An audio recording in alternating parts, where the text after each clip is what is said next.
It feels incredibly natural for us as humans, doesn't it? Reaching out to help a friend, sharing stuff, doing favors, even if you're not related.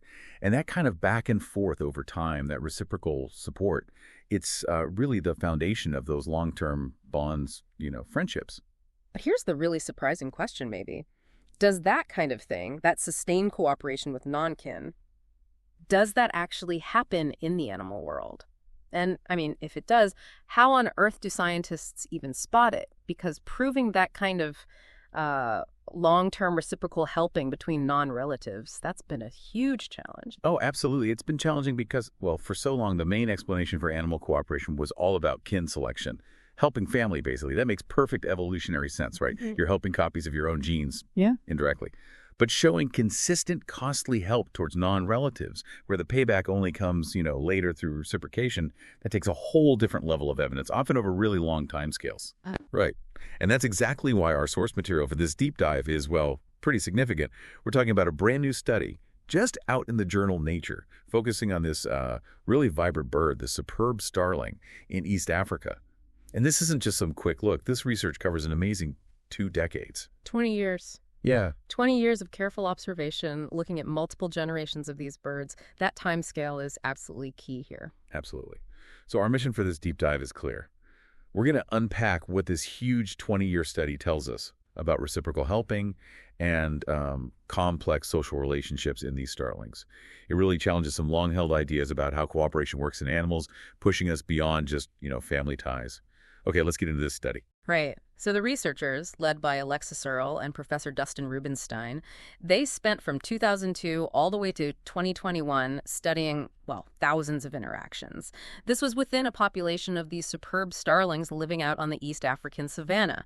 And they combined behavioral data like watching who helped whom during 40 different breeding seasons with a ton of genetic data. They collected DNA samples, you see, to build these really precise family trees and figure out exactly who was related to whom. Okay, and their focus was really specific, wasn't it? They weren't just watching in general. They wanted to answer that key question. Do these starlings only help relatives? Oh. Or do they also help non-relatives? And if they do help non-relatives, is it just like random niceness, or is there a pattern? Do they consistently help specific non-relatives over and over, maybe building up a history? Basically, is it reciprocal? Exactly. And when we talk about reciprocity here, particularly with animals, it's important to realize it's not always like a tit-for-tat immediate exchange. Not, I scratch your back, you scratch mine, right this second. It's more about a pattern of behavior over time, where individuals repeatedly help each other, suggesting some kind of understanding or expectation of a future return, often with that same individual. It implies history and a future for the relationship. Okay. So after 2 decades of patiently watching and tracking and analyzing all that genetic and behavioral data, what did they actually find? Well, the expected thing was definitely confirmed. The starlings absolutely do preferentially help their relatives. Kin selection is clearly happening. That reinforces family bonds, cooperation within the family lines. That part wasn't really a surprise. Okay, so helping family, check. But the big question was about non-family. What about them? Right. This is where it gets really interesting. They found that the starlings also very frequently and crucially consistently helped specific birds they were not related to. They weren't just randomly helping neighbors, no. They were directing significant support, things like feeding chicks or defending nests towards particular individuals outside their family tree. And they were doing this repeatedly over many years with those same individuals. Wait, hang on. So it wasn't just that they occasionally helped a non-relative here and there. They were actively choosing to help the same specific non-relatives again and again over long periods. Precisely. And that consistency, that pattern of helping the same specific birds year after year, even when other non-relatives or maybe even distant relatives were around that they didn't help as much. That's the key piece of evidence. As Professor Rubinstein put it, that pattern strongly suggests that many of these birds are, well, essentially forming long-term social bonds, what we might think of as friendships, maybe, built on repeated interactions and, implied reciprocal helping, sustained over years, sometimes even across different breeding seasons. Friendships. Wow. That's such a powerful word and honestly a bit surprising to use for bird behavior. We tend to think of that kind of nuanced, consistent social bonding more with mammals, right? Especially primates. Applying it to starlings, that really does shift things. It absolutely does. If you connect this to the bigger picture, it directly challenges the idea that complex, stable social bonds and that kind of sustained mutual support are just limited to a few, higher species, or that it's only driven by direct genetic benefit. It suggests there's a much more intricate, layered social structure in these starling societies than maybe we appreciated.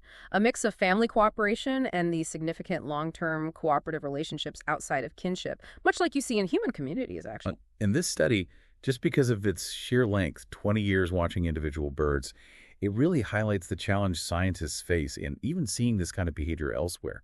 You just wouldn't spot these long-term consistent patterns if you only look for a short time. That's exactly right.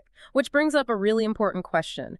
Is this reciprocal helping among non-relatives just something special about these superb starlings? Or could it be something far more common across the animal kingdom that we just haven't had the sustained patience or the resources or maybe the technology to detect yet? And the researchers themselves seem to think it might be more common based on their work, right? Yes, Professor Rubinstein hypothesizes that this kind of cryptic, reciprocal helping cryptic, meaning it's hidden, hard to see without really intensive long-term data, is likely happening in lots of other animal societies. We just haven't put in the decades of detailed observation, tracking specific individuals and their interactions that you need to actually uncover it. This study is really a testament to the value and, frankly, the necessity of that kind of long-term commitment in this field of research. It really is. It feels like it peels back a layer, revealing this sophisticated social interaction that's basically hidden unless you're willing to watch for years, decades even, tracking individual lives and relationships. So if we boil it down, the core finding from this deep dive into the nature study is this. The 20-year project provides really powerful evidence that these African starlings engage in long-term reciprocal helping.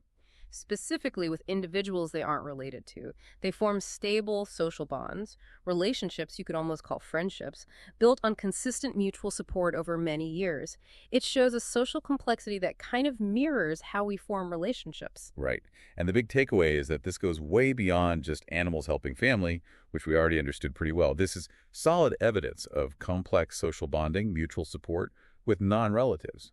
But it's the kind of thing that's incredibly hard to actually see and prove without committing to that decades-long observation. And the significance isn't just about starlings either. The researchers strongly suggest this type of cryptic reciprocal helping again, meaning hard to spot quickly, is probably far more common across the animal kingdom than we currently realize. It might just be undetected simply because it demands this huge, long-term observational effort. Which leaves us, and you, with a pretty fascinating thought to mull over.